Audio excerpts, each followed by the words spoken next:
Hey everybody, what's going on? Welcome to this month's episode of the Closing Table, and we are live, and it's the big double-digit show. We're double our age now, Dan. We are the big 10 years old. I can't believe it. And we came on time. We just had a nice discussion as usual. We're going to do like a R-rated show here on a We different podcast. Yeah, we might have to change the name. Yeah. We'll go on my show. We'll just do it under my show. Yes, and I want to affiliate it with Next Home. Yeah. No, it would not be good. I was kind of excited for this show. I'm got a little cold, so bear with me. Like Chris Collinsworth last week on, or the week before on Thursday night football. No, he's Sunday night football.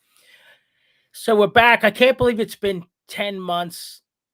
I think it's been good. Honestly, we got a lot of good publicity out of this. We've diversified like the guest, so people get to know who we are and what our service level is at Next Home, and like we do on every show, is kind of like a theme, like our humans over houses theme.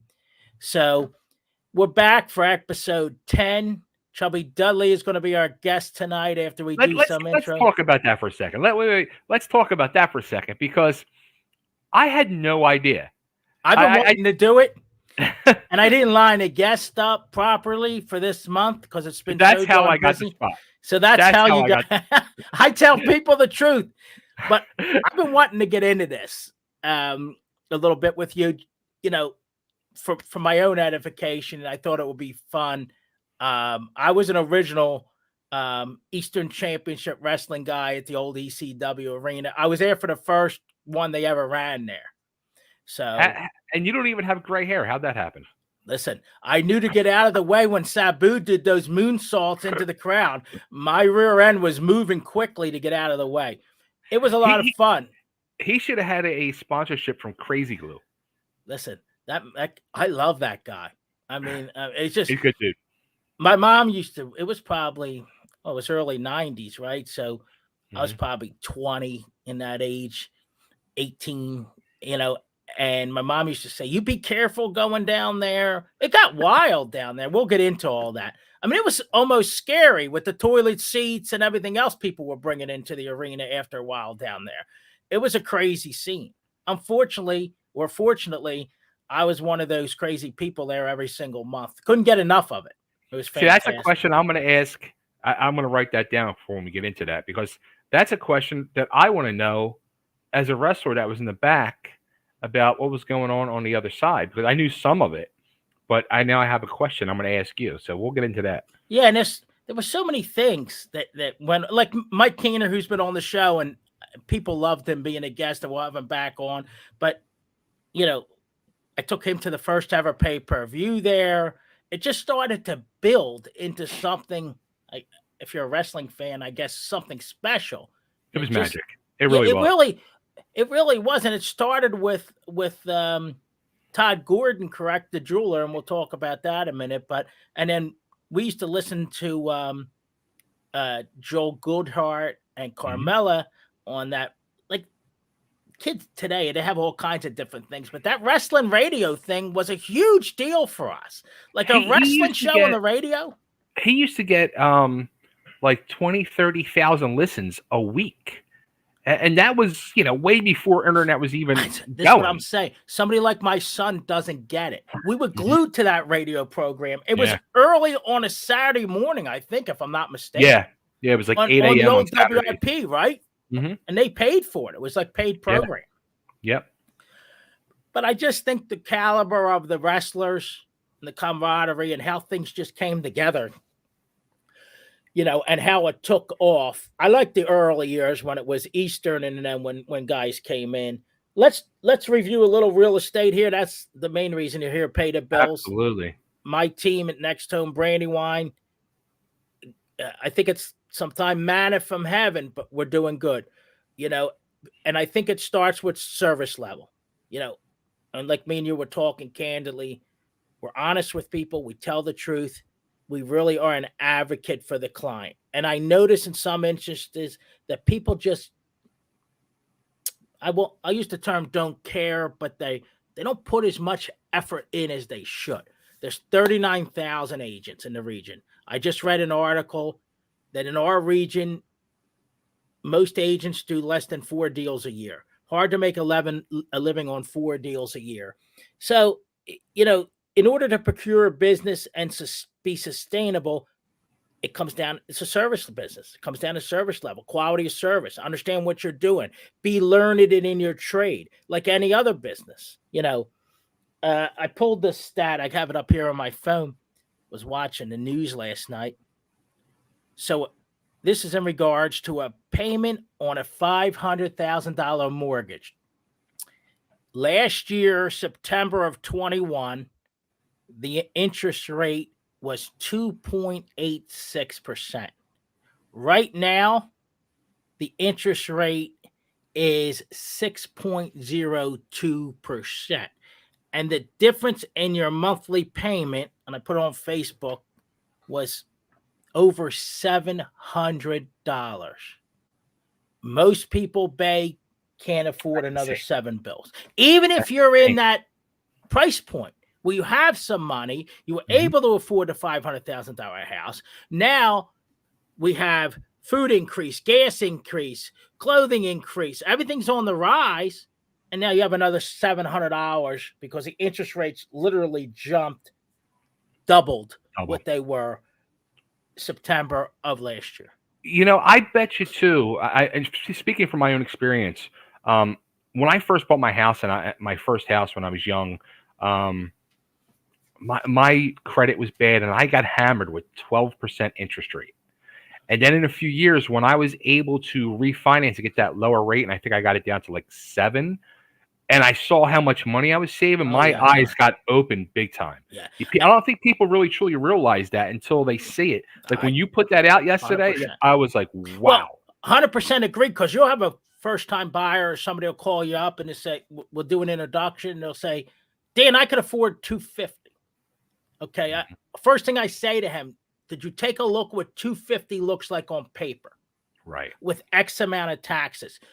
Did you do an estimated buyer's estimated closing? Most 7 out of 10. No. I said, did you talk to a mortgage professional? No. So in my head, I say, how the hell do you know how much you can afford? Right. We got to sit down. This is where the disconnect comes in. People are lazy. They want to check the box, grab a check, and push it through. Yeah. Let's sit down at a table and have a conversation so I become more learned on what your expectation is and kind of what I need to do to get you to where you want to be as far as your home. And that's, you can use the technology all you want. They're trying to cut the agent out, but there's so many mistakes and so many moving parts. And we'll tell a quick story on that. Something Lisa went through this week, which was, you needed the human element to correct the error. So, like Carvana is dropping the car to your house now. You in the car business. You don't even have to go to the dealership anymore. Yeah. They come to your house. They take here's your car. So, it's shifting. The technology's good. But to me, because I've been a long time agent, that human element makes a difference. And you have to be learned. So 2 quick stories, and we're getting into Chubby Dudley. I usually deal with the more affordable price points a lot because that's where my sphere is, with guys like you on around Delaware County. I had a big house. One of my coworkers in my new building, we sold her house in Radley Run. It was $800,000. So the inspector came out. The inspectors are just surface inspectors. We had Ernie Homer on our program.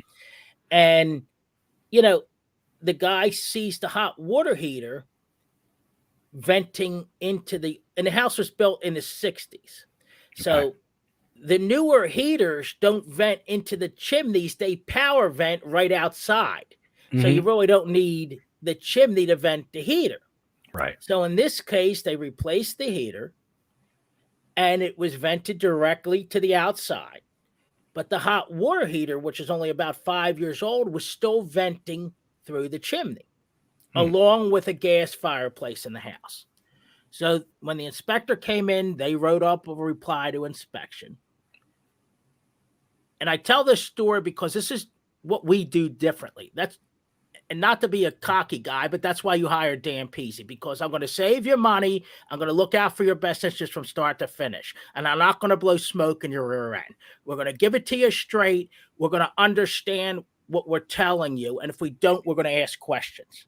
I say this all the time. I was trained by David L. Stinson III, Century 21 Absolute Realty. He's 81. He's still doing it. I come across some agents, and I like to say to them, pick up the phone and call 610-692-6600 and beg Dave to train you before he retires, because people are lazy and sloppy, and that's not what we do. And you look at all of our reviews, it's different. So the inspector writes this up and says, hey, it's an orphan hot water heater. Now, I've come across this numerous times, and it could backdraft because there's not enough heat in the chimney just coming from the hot water heater because the heater's not vented. Valid point.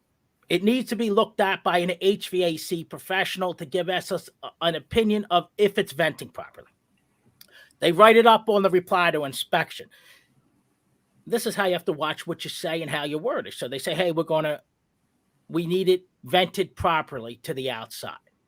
So we had an HVAC contractor come in, and the guy talked about the size of the chimney flue, the size of the pipe venting into the chimney. He checked everything. He said, it's proper. You're not going to have a backdraft. If you were, it would have happened already because this thing's been in 5 years. He tested everything, and he explained to us the size of the vent of the pipe venting into the chimney, and explained everything. So I went back. So the agent originally said, I never heard of that. So you think the agent would have showed up and learned something when the HVAC contractor was there? And I'm busy selling another house. You got to work on the house you're working on behalf of your client. Show up and listen to the guy so then we can get a resolution by a certified, licensed, insured HVAC contractor, not Jimmy, the home inspector that's just a surface inspector and doesn't know the details of something that a plumber or a licensed HVAC guy would know, or electrician. So do you think the internet has made especially older agents more lazy?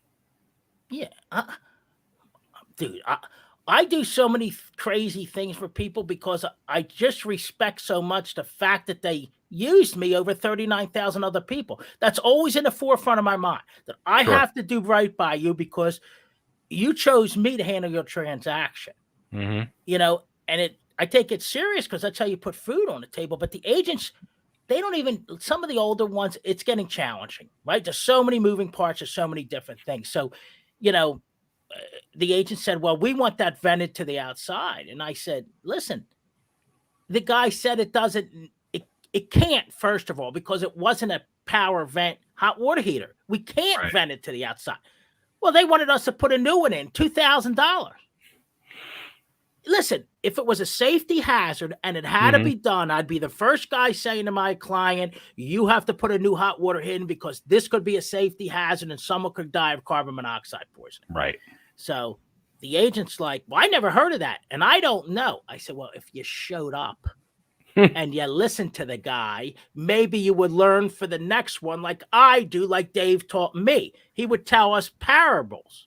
It would be like in 84, Mary Simmons on Susan Street had this issue, and and then we would tie that into the current situation and we would figure out a solution. Right. People don't even want to do that.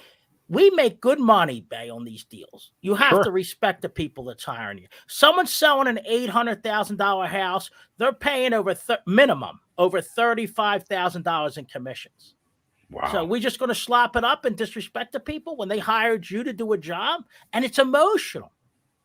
So the outcome of this was I ended up getting the HVAC contractor to talk directly to the buyer and explain it to him as a professional. Sure. And after all the barking, I get a text saying we're good with the hot water heater. I could have rolled over and told my lady, hey, listen, just put a new hot water heater and it has to be done. Yeah. I'm all for doing safety hazard stuff, physical hazard stuff, anything that could cause harm to somebody in some Mhm. way, because you don't want the liability after you sell. So taking the human aspect out of the real estate can cost you more money if you don't have the proper agent that's looking out for your best interest and understands their surroundings and understands, like, kind of lens on what happened in past transactions to kind of Right. help you. Lisa, I'll tell you this, we'll get on to some other stuff, but this is why you hire Dan Pizzi and Next Home Brandywine, because we're going to bring it every day and we're going to give you the service that you deserve as a consumer. I got so disgusted sometime. I could see why people kind of, I'm going to say dislike realtors. We have to provide a better service level, and that's in every industry, not just ours. Right. So Lisa has one. What's that, babe? I was just going to say, I mean, the thing is, from the other point of view, from the customer point of view, that's their biggest, that's what I was always taught. The biggest purchase transaction you're ever going to make in your life is buying a home. Well, you in a car business. It's similar. Yeah. Well, it's the second biggest. But a home is, you're talking hundreds of thousands of dollars. And this is where you and your family are going to be possibly for the rest of your 100%. time. You can't lose sight of that. Exactly. And they need a person that's going to be nothing for nothing, no BS, upfront and honest, like Dan Pizzi and Next Home Brandywine, that's going to go to bat for you and get the job done. And some people take it the wrong way. We have the client's best interests in mind at all time. And here's another thing. I look at the big picture. I look across the aisle. I don't want to jam them up. I want to make sure it's fair and balanced for everybody. And I'll say to my clients sometime, put yourself in the buyer's shoes or put yourself in the seller's shoes. What if you were in that position? Let's have an open, honest conversation to see what's in the best interest of both parties. Maybe everybody bends a little bit, and we try to come to a solution. Right. They want to come in, some of these people, and beat you over the head and expect you to do everything. And they say, well, I'm just representing my client. Right. Then, I'm from Fallcroft. So then I get like upset and I say, you're trying to shake me down and I'm not happy about this, and I just, it just isn't going to happen. I tell them this, Bay. I say, we could be professional and do everything right on top of the table and have clear, concise communication, or figuratively, we can go outside and have a conversation there and then, kind of move it forward from there. Have a little bit more of a one-on-one and say, hey, come into Jesus. We're working on behalf of the clients. It's like a referee. When you have a good referee or a good umpire, you don't really talk about them. Right. They're just there, right? So, yep.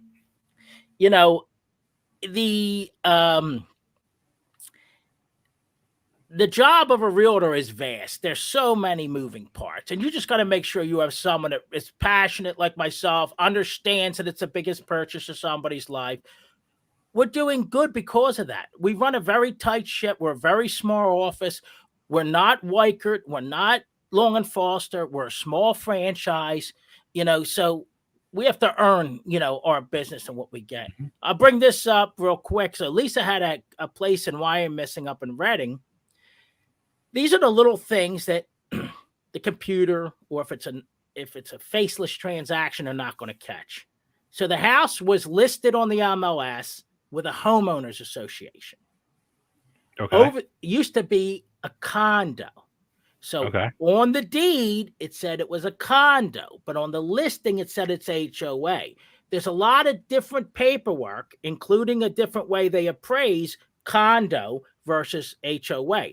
And a lot of time, the condos, they don't own the land. They just own the building that the land sits on. Yeah. So there's a couple ways you can look at it. You have to look at the title. You got to look at the deed. So, and the agent switched it, I think, in my opinion, on the listing because it should have pulled in from the public record as a condo. So we were like, 5 days from settlement, and this comes up. Hey, it's showing as a condo, not an HOA. What happened was the association changed from a condo to an HOA, and they didn't, because when you have a deed with an HOA or a condo, it's on your title report. It's on your deed to the house. So the association is deeded to the property. We have an association here, but they didn't set it up right, and technically it's not deeded to the house. So technically we don't have an association. It's not on our titles. They found it on title as a condo, but then we had to go back to the homeowners association and get the paperwork showing that they switched it. It had to go back to the guy that did the appraisal because he had to reappraise it as a condo with this new caveat that they switched it from a condo. So all this, it cost us a week. Some people dropped the ball because they didn't see it and it wasn't addressed timely enough. So for us, we used it as a learning experience. From now on, we're going to just make sure we try to do our due diligence and head something like this off in advance, and it doesn't always happen. Right. But if you have somebody that's not paying attention to the transaction closely, a lot of this stuff could really derail the deals, and you could lose the deal from. So people complaining about the money they have to pay the realtors as part of doing business. If you're going to pay a realtor, make sure that you're getting a realtor that's, we all can make mistakes, don't get me wrong, that's looking out for your best interest and really doing their due diligence for you. And, the market's shifting. I've been through the market. I started in 06. So the 07, 08, 09, similar shift in the market. Still going to do business. It's going to be a challenge, and things are going to be a little bit different as far as what segments of the market can we stick our nose in and still make money. I still see the affordable housing market being, there's not much affordable housing. You know what affordable housing is right now? $250,000. I paid $103,500 when I bought my house in Fallcroft, and I was making good money then. So, things are I'd like to see you find a house for $250,000 in Nashville. Well, that's the problem. Coatesville City is an old steel town. It's a workman-like town. 90-some% Section 8 of Chester County, Section 8 in Coatesville. I just sold my investor 2 down there, $175 a piece. Wow. He could have bought them 3 years ago for $100. Now, in conjunction with that, the rents have gone up. He's getting $1,700 a month rent on both of them, so it's still a good deal for him because the rents have gone skyrocket. Sure. I'll say this and we'll move on. There's so many luxury apartments, rentals going up around here. Pay $1,800 for a 1-bedroom, $2,450 for a 2-bedroom, and over $3,000 for a 3-bedroom. And after your first year, they whack you over the head and the prices go through the roof. I don't know who could afford it. Some of the new buildings they built here in Nashville, just like that setup you just said, but with the open apartments, they're using them as Airbnbs. It's a good idea. Mm-hmm. I mean, I'm interested in seeing if we get oversaturated, where they're going to have to start doing it. As of right now, they're filling them. But Hankin Group, who's a big group, just a couple blocks from my original office in Downingtown, I just drove past there today. I think there's at least 8 buildings up already. Wow. And there's going to be a ton back there. There's going to be all kinds of retail, condos, townhomes. And I'm sure if you're buying them, in the townhome section, they're going to be $450. But again, we talked about looking at the number. It'll blow your eyes out looking at some of those numbers. Sure. So let's bring in our special guest. Yes, I'll tell you this quick story. Should I get another box put in the middle here? Yes. I'll tell you this quick story. I worked for Radio Shack, and a guy was complaining one time. I was the store manager in Bristol, and he said, I want the manager. I said, I am the manager. He's telling me I'm not the manager. So I walked away. I walked back. I said, how can I help you? And the guy flipping out. I go, so in other words, I got to do this. Yes. And here's our special guest of the evening. There we go. I've been wanting to do this like we said on the intro. And people said to me, why do you put the wrestling on? Because I like it and it's fun. And we draw good interest. My buddy Mike Baker and Keener's interview, people reached out and said, hey, great information. And, it was fun to reminisce about some of the old days. So I was wrong to begin with. Wikipedia's got some misinformation on you here. So I wish I knew how to update that. I got to give somebody we got to update that. Stuff. Yeah. How did you stumble on Larry Winters in the early 90s? Because Larry, from what I'm understanding, Larry was instrumental in training you to get in the business? So the story, the legit story is, I at that point in time, the music was the 80s hair bands, and that whole world was a huge thing, and that's what I wanted to be, was a quote unquote rock star, and but I was always overweight. So my backup plan in life was, all right, well, if I can't be a rock star, I'm going to be a pro wrestler. So my brother-in-law at the time was working with a wrestler who I don't want to name because he did some horrible things and he's no longer with us. But he was working with that person, and I know who that person is. Yeah, you know who he is. Anyway, so he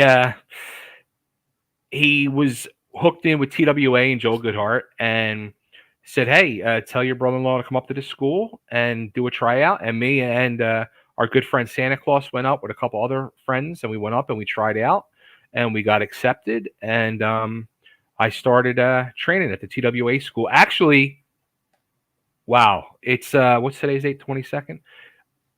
I think it was September 26, 1990. Okay. So 32 years ago, I started training at the TWA school, and yeah, that's how How did Frank? Frank is a disaster to me. So from right now, as we get older, thinking, how did he get in a ring and was a professional wrestler? Was it different back in the day for Frank? So Frank, actually, he didn't end up going to the school. Okay. He ended up training with Heidi Lee Morgan's father and some other people, and then one of the guys there who we became very close friends with, Jimmy Janetti. When the TWA folded, we had somebody bought the ring. One of the guys bought the ring and opened up a spot in Kensington. And we would go up. We had the keys to the place, so we would just go up and train every day. And Frank would go, and we finished Frank's training that way and my training. And yeah, that's how. So I used to go to TWA, where the car show used to be at the old Civic Center, not the NWA arena. We were in one of the ballroom areas. Annex Hall, was it called? Maybe? It might have been. I remember it was to the right, and the stadium where WCW and the MWA was, the old Civic Center was to the left, and that was 34th and Civic Center Boulevard up there, and close to Chop down there. I think Penn Medicine owns that whole complex down there now, or Chop or somebody down there. Now it's like a gorgeous building of medical science. Yeah. I remember seeing Terry Funk, Mick Foley there back in the day. I remember a match with Funk and Foley, and it was like an ambulance match. And they took them out of there. The ambulance backed up to the door, and that was Eddie Gilbert and Mick Foley. Is that what that was? Okay. Yes. I remember that. I remember Foley leaving. TWA, the Tri-State Wrestling Alliance. It was fun. But it was like a cult following. It was really fun. It was the precursor to ECW. And what it was Todd Gordon was the main money backer for that. And then things were going on behind the scenes, and money, and they were planning this big show. At the main event was going to be Nature Boy Buddy Rogers, the original Nature Boy, who was 70-something years old, and he was going to wrestle Nature Boy Buddy Landell. And 2 weeks before the show, Goodhart pulled the plug and didn't tell nobody, and folded everything. I remember that. Yeah, he did it live on his radio show, and that's how everybody found out. And a lot of, myself and a lot of the boys, we all got the call, meet with Bob Artis because Bob was also a backer, Bob and Lex Artis, and they were like, come meet at the Springfield ice skating rink, and we're gonna have a meeting. And they announced, TWA is dead, it's gone, it's buried. We have a new federation, ECW, Eastern Championship Wrestling, and that's how it started. Why do you think that came to be at that particular time? Which part, ECW or the folding? As far as him folding TWA and opening up the new promotion. Well, Goodhart, he ended up burying himself. He got so far over his head, and that show, it wasn't going to sell the tickets, and he was going to take such a bath, And if he did the show, they were done. So he figured without taking the bath and losing everything, just fold beforehand and leave the business. And that's what he did. He left for 20 years, 25 years. And he I came got back. to see him. Yeah, I did get to see him in a couple shows in recent years where he kind of showed up. Great guy. I owe that guy everything that ever happened to me, good or bad, and fresh. He stuck with me from day one because in the world of professional wrestling, the main thing you got to learn is how to do a front flip, and I just couldn't do it. And he stuck with me, and he would.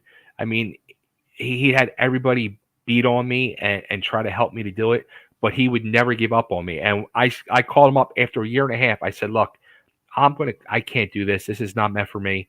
He's like, you come to the school this Friday and I got a surprise for you. And I went there and he comes walking in with Paul Orndorff and Buddy Landell.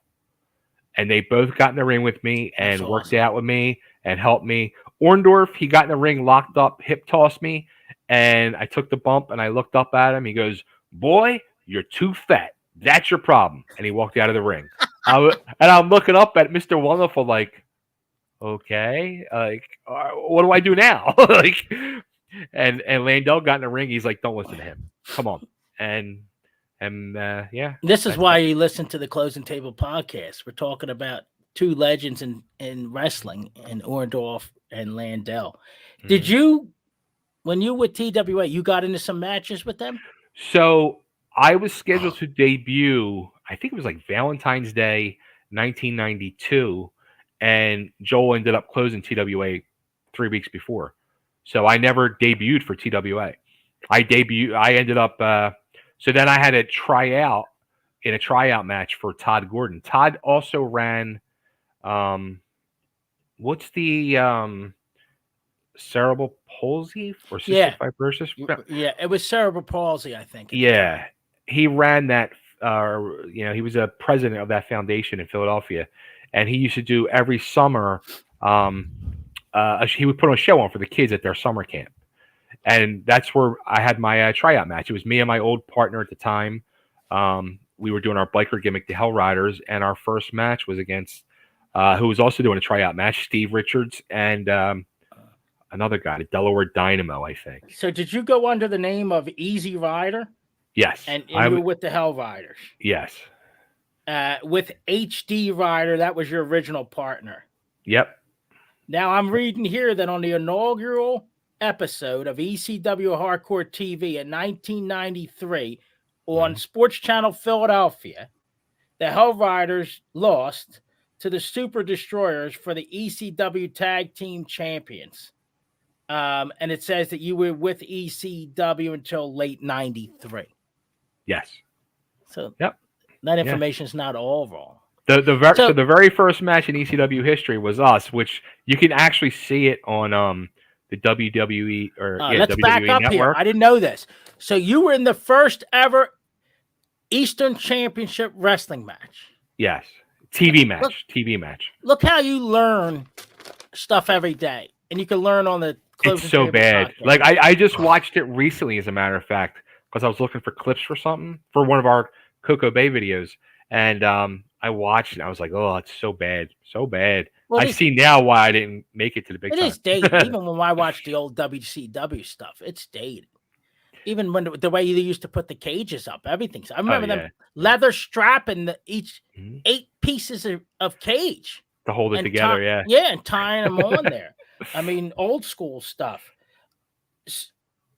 I'm going to stay on Eastern Championship Wrestling because you weren't there when it was Extreme. You had left and went to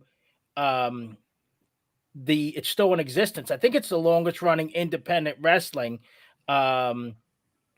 East Coast Wrestling Alliance, the ECWA. Yes. ECWA, yeah. I'm going to throw some names out you before we get into that. Oh, okay. I watch on TV. So it's going to be good.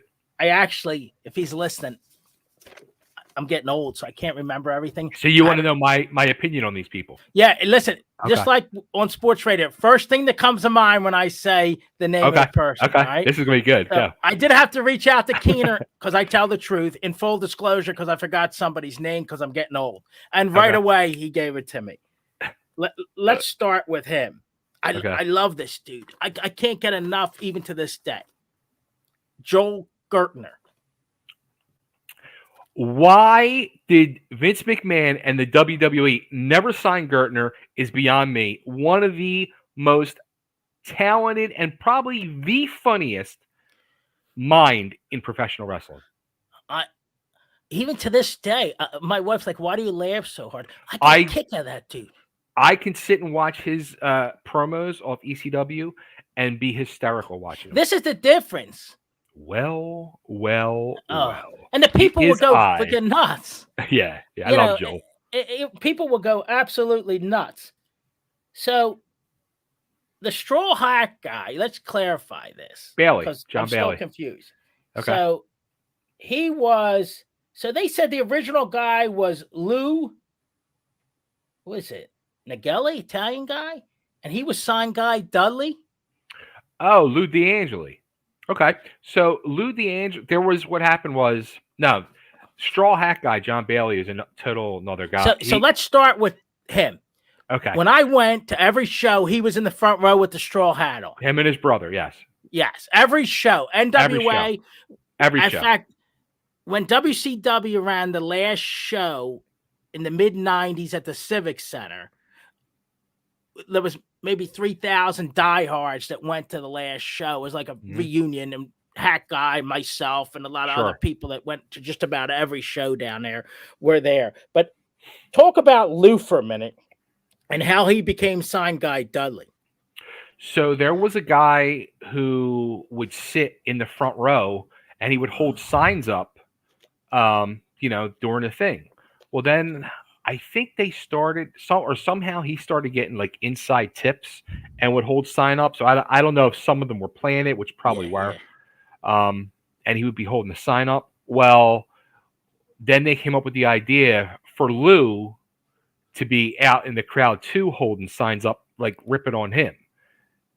And then it started, and then he was brought across the guardrail and became a Dudley. I think he was actually a Dudley in the stands too. And which to me is all that peripheral stuff is stuff that people like. And I think they lose sight of some of that. The wrestling's great, but some of that other theatrical, like they do with the Golden Knights games, adds to the performance. Absolutely. That was the thing with ECW. I don't think people really realize. Not only were you getting, either great 5-star matches or just crazy hardcore and just craziness, but there was so much sideshow.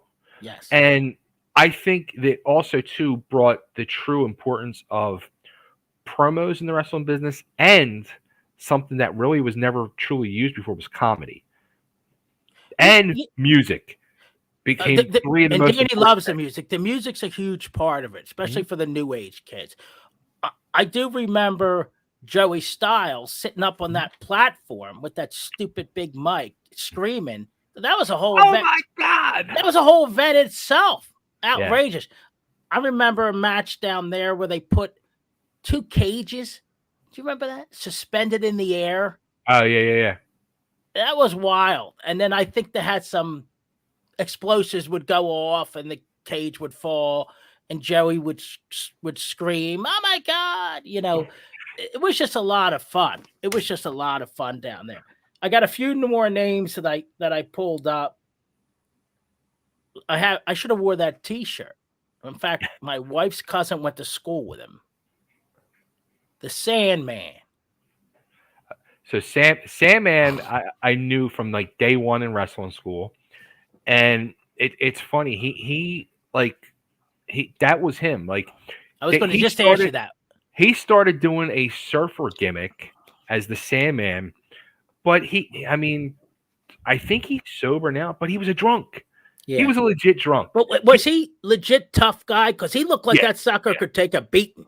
Yeah, he was a brawler. He was a badass. He was like a street fighter, and he would drink. Like he would, and then once that became his gimmick, like most guys are coming in the back with a bag of their stuff. Like he's coming in wheeling in a cooler with the bag on top of the cooler, and he would drink a case of beer before he even got in the ring. I wonder if that was his comfort level even too, because he felt better getting a little bit jacked up before he went out there Probably. and took a beating. But Probably. with that kendo stick, I mean, I saw a lot of people take a whacking from him, boy, I and took it it a was, few times. whoo. It's not fun. Let's lead into this guy who used to find himself in the crowd a lot.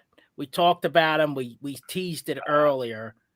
One of my favorites of all time for such a little guy. I'm not sure if those wrestling podcasts, but he was on there. This Okay. guy was very intelligent and really, I found, understood kind of the business side of it maybe more so later in his career, and that's Sabu and what he brought to the table as far as entertainment and your thoughts on him.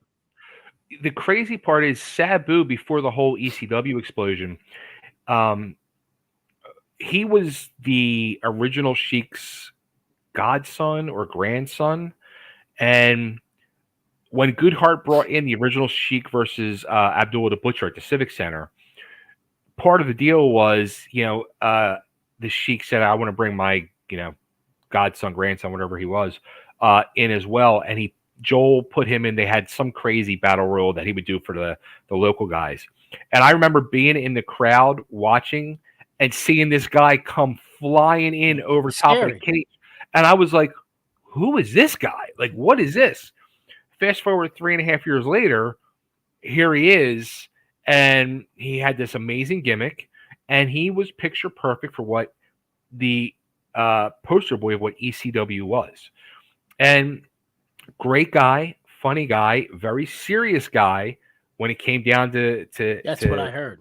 His character and his matches. But he could have. I saw many times like busted up, like broken ankles, still going out there. He would literally, like I said earlier, crazy glue. Like he'd be bleeding and just because nobody had money to go to hospitals or insurance. Right. You would crazy glue yourself back together. Right. And that's what he would do. And that's the first time I ever saw stuff like that. I was like, that's hardcore. That's legit right there. He spoke about when he was in the WWF, WWE, whatever it was, when he went over there and they tried to recreate ECW. Yeah. About scripting of the matches. Like he was all for playing off of, the other wrestler in the ring and creating that theatrical environment that made sense in the flow of the match. Yeah.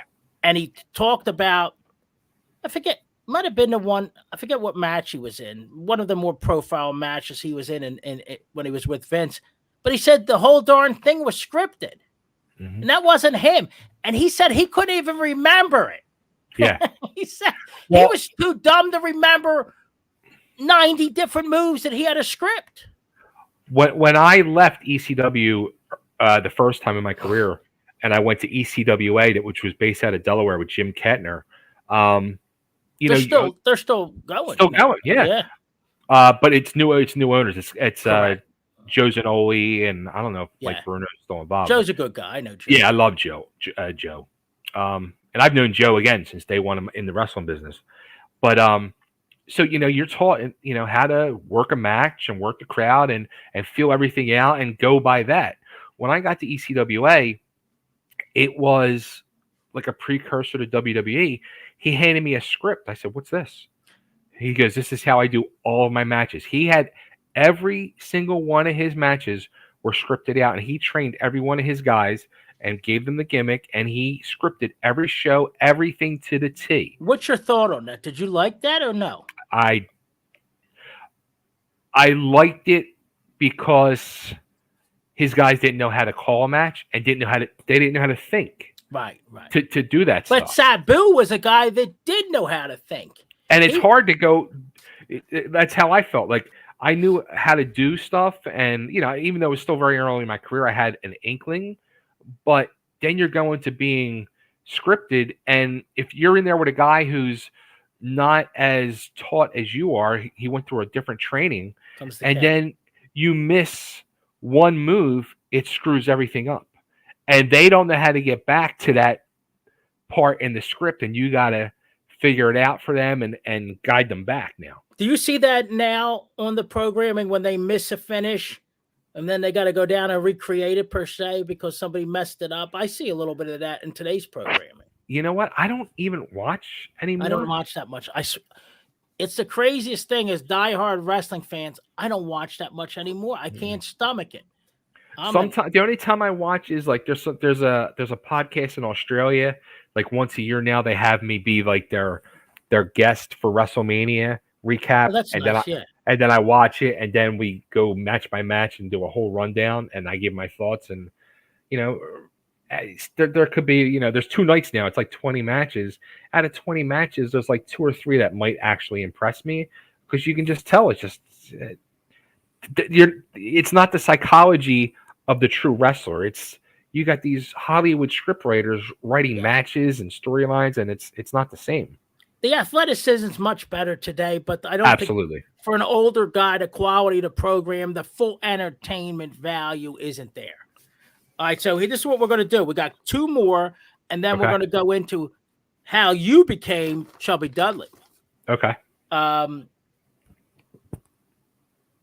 We'll end with this other one. I'm going to stay right here with the Whistle Man, Bill Alfonso.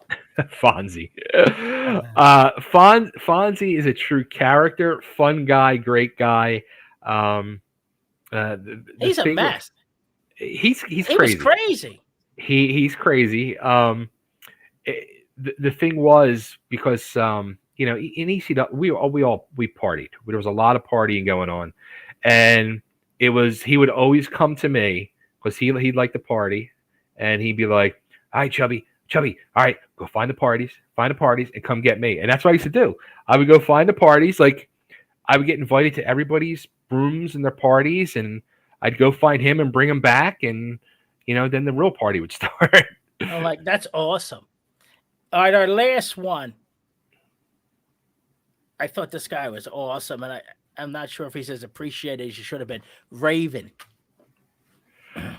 Another, it's a genius. He was truly a genius in the wrestling business, but it just goes to show you, it's so many of those ECW guys, Raven, Sandman, Public Enemy, when they got called up to go up to Vince land, and that it's 2 different crowds, and guys like Raven and Sandman and Taz, and Dreamer, they were so integral in their own character and storylines, and that was taken away from them when they go up there because now you got these Hollywood people that don't have a clue, and everything gets lost. And it's a shame because that whole the Raven storylines with Sandman and Dreamer were amazing. So it says here in mid-95, correct us if this information is wrong, you returned to ECW, which was renamed Extreme in 94, and you were given the gimmick of Chubby Dudley, an obese, slobbish, I'm reading this, an obese, slobbish member of the Dudley family. Wow. You would accompany him to the ring. You didn't do that much as far as wrestling, and his storyline, half brothers to ringside, normally while holding a cake and crunch berries or other snack. And it says here, if the other members of the Dudley family were incapacitated, Ragni would flee from ringside. So I didn't have my glasses on. I would get hit with a chair. There was no fleeing. I was getting whacked with a chair. How did you hook up with those 2 crazies, the Dudley brothers? What happened was, after I had left, I was still watching what was going on TV every week, and I was a huge fan. I was loving what it became. It was so good, and I was when the Dudleys debuted, I was like, oh my God, I look like one of them. Like I would fit perfectly, and I was still in touch with Steve Richards, and Richards, he actually called me up. He said, "Hey, I don't know if you've seen, but we got this new gimmick, the Dudleys." He's like, and I think you'd be perfect for it. And I just started laughing. I'm like, I thought the same thing. So he said, come out this weekend and I'll introduce you to Paul. So I went out and I met up with at the hotel afterwards, and I was standing there talking with Richards in the lobby at the Philadelphia Marriott, and we were talking, and all of a sudden Paul walks over and says, "Oh my God, another effing Dudley." And Richards is like, "This is the guy I was telling you about." And he said, "Do you have a tie-dye shirt?" I said, "No." He said, "Get one." He's like, "What do you want your gimmick to be?" And I always wanted to do a gorgeous Jimmy Garvin gimmick. He's my favorite wrestler. Did you know that? Is he? Oh yeah, I have the music in the car. He's Oh, my come favorite on. wrestler of all time.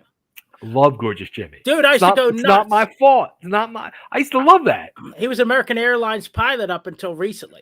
Yeah, yeah. My two favorite, like personally, not like just me, who I like. My two favorite wrestlers were Special Delivery Jones, SD, and Jimmy Garvin. SD was my man because he was from Philadelphia. Philly, yep. And he always lost. Yeah. My dad used to laugh. I say, he would get excited. Remember, he used to go like this, and he was going to hit you with the fist and the headbutt. And then, just like Chief Jay Strongbow, somebody would like flick him, and then he's out cold. I'm like, so one night, SD comes out at the Spectrum, and he's wrestling another guy that I admired, Rene Goulet. Oh, yeah, okay. I use them for different things in my business, different names and stuff. Rene Goulet is one of them. That's fun. I said to my dad, he's going to win tonight. My dad said, he never wins, son. He has no shot. I'm like, this is a throwaway. SD's winning this tonight. So all the people around us used to know. I used to flip out. I love SD Jones. And SD won with the big headbutt. I was dancing in the aisles that night. He finally won a match. I don't think I seen the guy win 5 matches. He won a 10-man tag team with Andre the Giant one time where he got on Andre's shoulders and Andre threw him on top of the guy. Hometown crowd. He had to go over. The Garvin, I just saw a Ronnie Garvin interview, but Jimmy Garvin with Precious, almost like with the King Booker with Charmel. Precious was so damn awesome. She had that little bedazzled thing over there. We're getting off air freshener. He's my favorite wrestler. When I come to the ring as a ring announcer, Sharp Dressed Man plays because that's my man. When that music played, later on he used to wrestle like Tim Horner and those guys, Armstrong, but he had a pretty good run, and he was a big guy. You know, the shtick was the whole thing, was she would spray people in the eyes and all, but they were good people, not to get off track. They're my two favorites of all time, Garvin and SD. Well, that's what I wanted to be.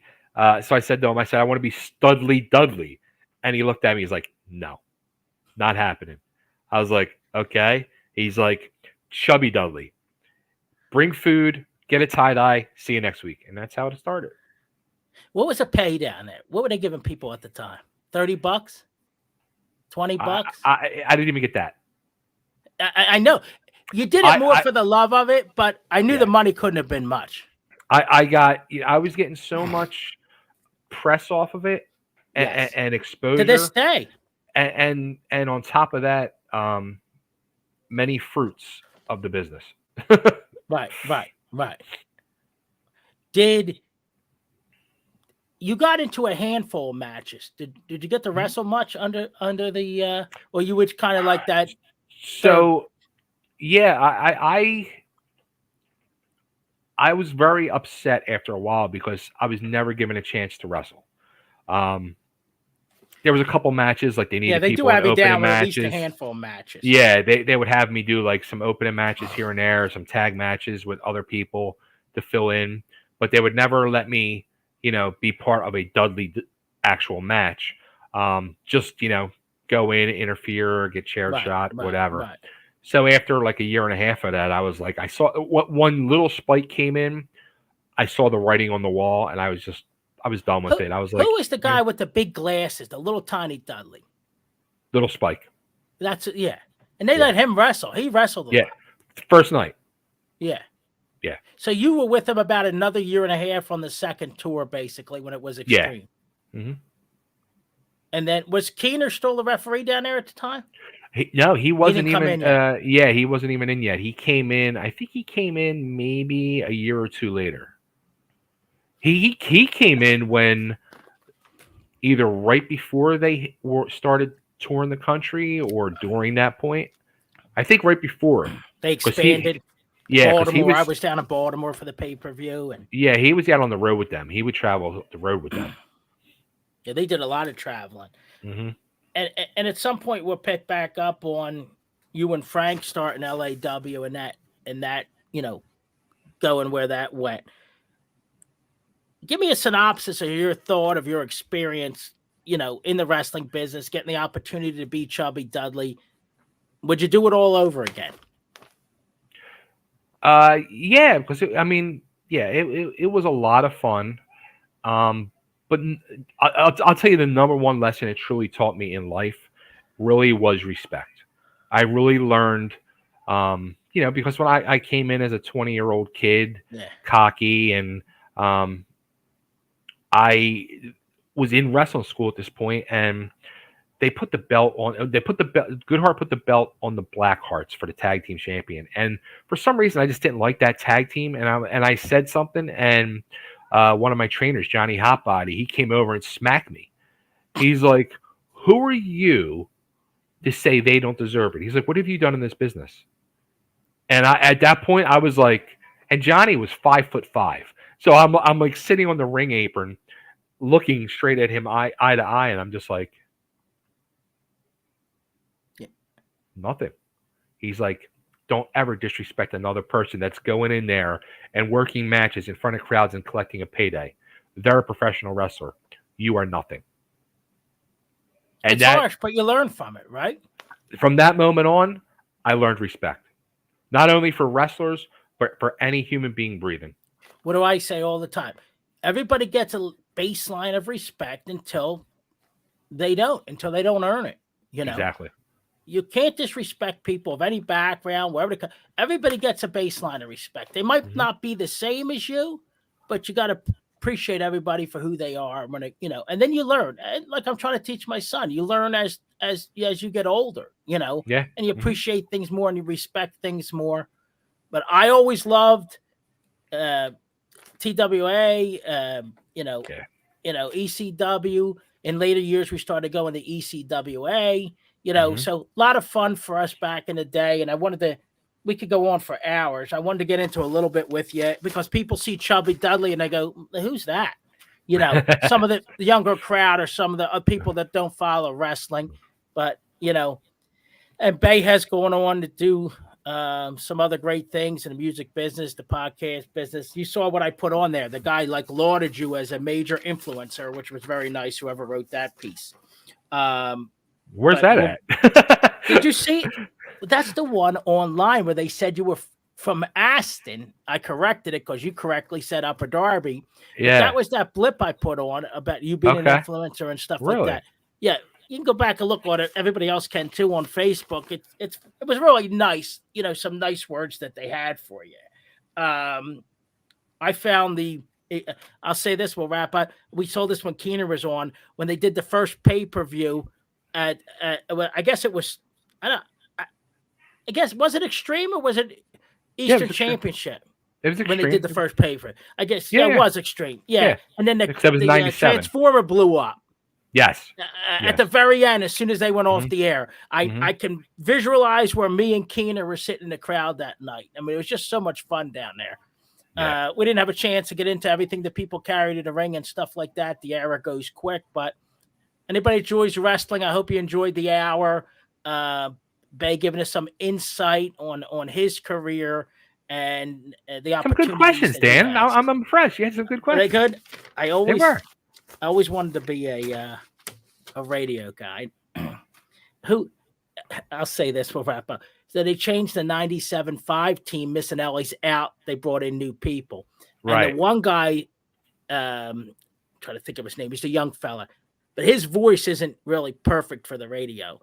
And it's not quite a radio voice. And they just brought him in, and he's part of a three-team in the afternoon now. But Anthony Gargano always tells a story because he has this heavy South Philly accent that he couldn't get. The Cuz. Yes, national. I love the Cuz. He's one of my favorites. He couldn't get a national gig because he was too South Philly, and it didn't play in different markets, right? So Sure, he always sure. complained, about that. But I credit Keener for giving me the opportunity to get back into it, and Frank, and be the ring announcer. It's a blast for me. I mean, it's like, and Keener let me do that match that time, and Kyle, I was able to pin Kyle, and it was just a lot of fun. I mean, people that loved it and then get an opportunity. But like you, I had a very close relationship with Keener, and he afforded me the opportunity to do a couple things. You know who we're missing tonight? Where's Hub? He's actually there. Hub, you there, buddy? It's crazy. Like, my screen at times will like just start blitzing out, and I can't read what he said. I don't see any comments up. Yeah, he commented a few times. I can't read what it says though. Hub, we appreciate you every month joining the pro. He is, and he's loyal. Dude's on every single month on the podcast, and we appreciate it. We've gotten some great views. He's somebody we should have as a guest. Let's do it. Because he actually is a very brilliant philosopher. Yeah, say that word for me. Philosopher. Yes. Love the guy. Let's do it. Hub, reach out to Bay, and we're going to bring you on a program. You know what I like? We diversify who we bring on. It brings new audiences in for us, and it also helps me get my message out. We got to pay the bills too. If you're looking for a realtor, it's Dan Pizzi or someone on my team at Next Home, nexthomebrandywine.com. We have some great events in the area coming up. We just did the Coatesville boxcar race this past weekend. This coming Sunday, Downingtown's Fall Festival. We'll have a booth at the Fall Festival. Please stop and say hello. In Valley Crossing, where Lisa and I live, we're doing Community Day the following week. So, like my friends at Opus Elite Real Estate in Bucks County, they're always doing something to give back, charity. They're always in the community. And that's what we look to do as well. We want to be out there and show our face in the community. Another strong hour here, Bay, and I appreciate Absolutely. you. I know you were working all day. I had Danny's back to school night last night, so we switched the hour. Bay and I are going to start doing some other marketing things together, so look out for some new content here. Hopefully, we're going to catch up on that. And I always appreciate you coming on and what you bring to the table for us. No, I appreciate you, Dan. Believe me. Best to Coco, please watch Absolutely. Bay's channel. They have a lot of fun stuff when they go bargain hunting, and Bay's demonetized from YouTube right now. So take a look at some of the stuff. Can you explain to me how Google, where everybody in the world goes and asks questions and looks for answers, but Google, which owns YouTube, cannot tell me the exact videos that are the problem why I'm demonetized? All they can tell me is there's a couple videos. That's all they can tell me. Well, and really, they should just take those videos down. Thank you. And then that's it. It moves on. I keep saying this to them, and they're like, I understand you're upset. I said, but doesn't it make sense to you? And they're like, I can't agree with you. I can't comment. I might get in trouble. So my son was 4 or 5, used to put these videos up on YouTube, Peppa Pig videos 10 years ago. He got dinged for copywriting. Yeah. Oh, yeah. 5-year-old kid. Well, as soon as you put a video up now, it instantly will ding any copyright for music or video or whatever. It's crazy. I listen to these YouTube guys from Vegas, and they always talk about the algorithm, and the influence business is tough, and you're at the behest of YouTube and these outlets to kind of give you some leash and some freedom to put your content up. Yeah. There's a million podcasts. I can't believe all these podcasts that are popping up. It's like nonstop with podcasts.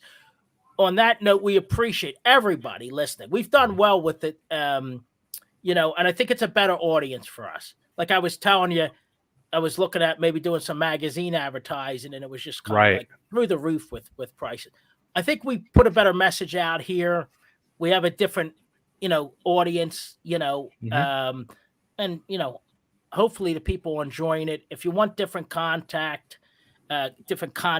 email me, and we'll try to mix it up on the show. Absolutely. All right, babe. Best of Coco, and we're going to be Best on to next the family, month. Dan. All right, buddy. Thank you. Good night, everybody. Take care, everybody.